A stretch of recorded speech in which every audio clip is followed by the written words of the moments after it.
बहू कहाँ मर गई? अंदर से आवाज, जिंदा हूँ माँ जी। तो फिर मेरी चाय क्यों अभी तक नहीं आई? कब से पूजा करके बैठी हूँ, ला रही हूँ माँ जी। बहू चाय के साथ भजिया भी ले आई। सास ने कहा तेल का खिलाकर क्या मरोगी? बहू ने कहा ठीक है माँ जी, ले जाती हूँ। सास ने कहा रहने दे, अब बना दिया है तो खा लेती हूँ। सास ने भजिया उठाई और कहा कितनी गंदी भजिया बनाई है तुमने। बहू, माँ जी मुझे कपड़े धोने हैं, मैं जाती हूँ। बहू दरवाजे के पास छिपकर खड़ी हो गई। सास भजिया पर टूट पड़ी और पूरी भजिया खत्म कर दी। बहू मुस्कुराई और काम पर लग गई। दोपहर के खाने का वक्त हुआ। सास ने फिर आवाज लगाई, कुछ खाने को मिलेगा? बहू ने आवाज नहीं दी। सास फिर चिल्लाई, भूखे मारोगी क्या?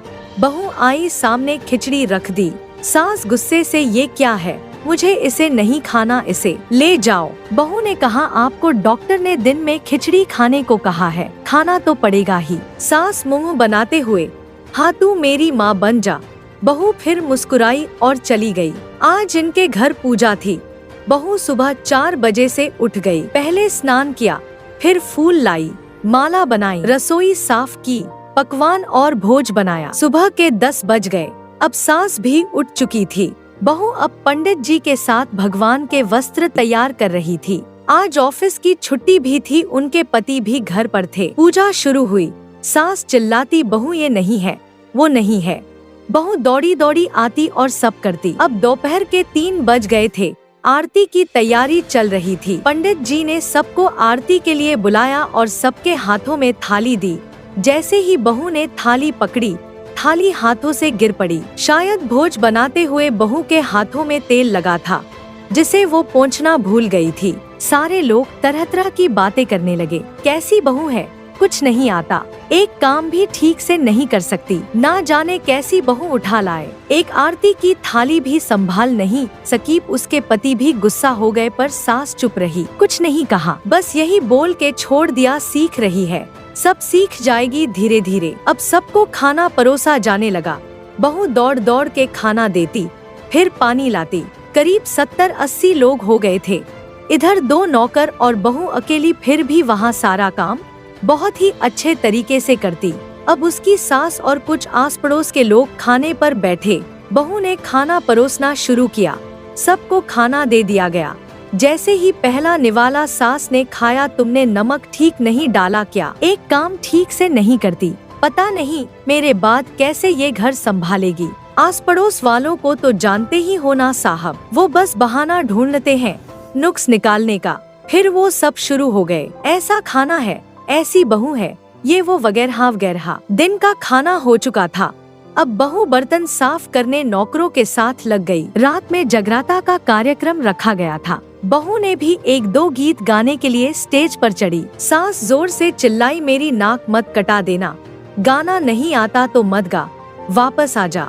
बहू मुस्कुराई और गाने लगी।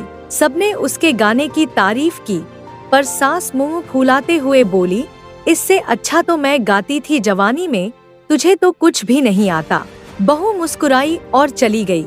अब रात का खाना खिलाया जा रहा था। उसके पति के ऑफिस के दोस्त साइड में ही ड्रिंक करने लगे। उसका पति चिल्लाता, थोड़ा बर्फ लाओ, तो सास चिल्लाती, यहाँ दाल नहीं है। फिर चिल्लाता, कोल्ड ड्रिंक नहीं है, पापड़ ले आओ। इधर उधर आखिरी में उसके पति की शराब गिर पड़ी उसके एक दोस्त पर और बोलत टूट गई।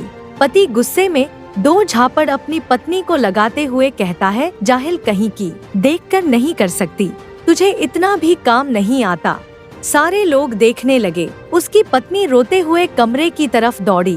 फिर उसके दोस्तों ने कहा, क्या यार पूरा मूड खराब कर दिया, यहाँ नहीं बुलाया होता, हम कहीं और पार्टी कर लेते। कैसी अनपढ़ गंवार बीवी ला रखी है तूने, उसे तो मेहमानों की इज्जत और काम करना तक नहीं आता, तुमने तो हमारी बेइज्जती कर दी। अब आस पड़ोस की औरतों को और बहाना मिल गया था। वो कहने लगी, देखो क्या कर दिया तुम्हारी बहू ने, कोई काम की नहीं है। मैं तो कहती हूँ अपने बेटे की दूसरी शादी करा दो, छुटकारा पाओ इस गंवार से। सास उठी और अपने बेटे के पास जाकर उसे थप्पड़ मारा और कहा, अरे नालायक, तुमने मेरी बहू को मारा, तेरी हिम्मत कैसे हुई, तेरी टांग तोड़ दूंगी। उसके बेटे के दोस्त कुछ कहने ही वाले थे कि उसकी माँ ने घूरते हुए कहा, चुप, बिल्कुल चुप, यहाँ दारू पीने आए हो, जबकि पता है आज पूजा है और तुम्हें पार्टी करनी है। कैसे संस्कार दिए हैं तुम्हारे माता पिता ने, और किसने मेरी बहू को जाहिल बोला। जरा इधर आओ, चप्पल से मारूंगी अगर मेरी बहू को किसी ने शब्द भी कहा तो। अरे पापी, तूने उस लड़की को बस इसलिए मारा कि तेरी शराब टूट गई। पापी, वो बच्ची सुबह 4 बजे से उठी है, घर का सारा काम कर रही है, ना सुबह से नाश्ता किया ना दिन का खाना खाया, फिर भी हंसते हुए सबकी बातें सुनते हुए ताने सुनते हुए घर के काम में लगी रही। तेरे यार दोस्तों को वो अच्छी नहीं लगी, जूते से मारूंगी तेरे दोस्तों को जो कभी उन्होंने ऐसा कहा। उसके यार दोस्त चुपके से खिसक लिए। अब सास बहू के कमरे में गई और बहू का हाथ पकड़कर बाहर लाई।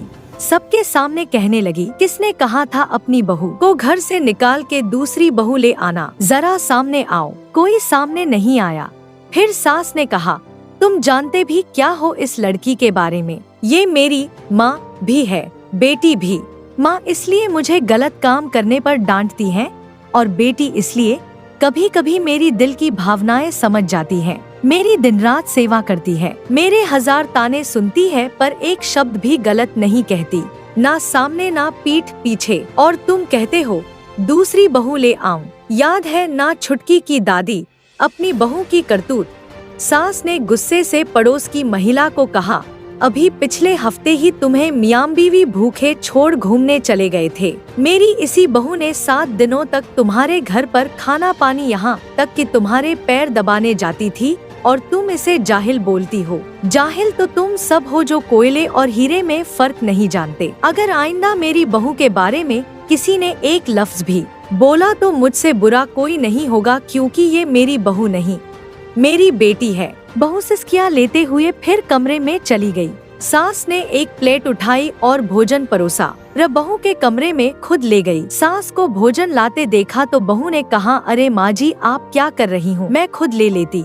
सास ने प्यार से ताना मारते हुए कहा, डर मत, इसमें जहर नहीं है, मार नहीं डालूंगी तुझे। तुझे नई सास चाहिए होगी पर मुझे अभी भी तू ही मेरे घर की बहू चाहिए।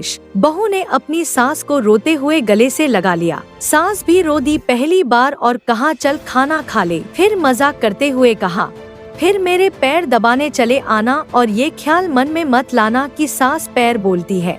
किसी दिन मैं इसका गला दबा दूंगी, क्योंकि कभी मैं भी यही सोचती थी। दोनों खूब हंसने लगती हैं। कुछ रिश्ते बहुत मीठे होते हैं, बस बातें कड़वी होती हैं।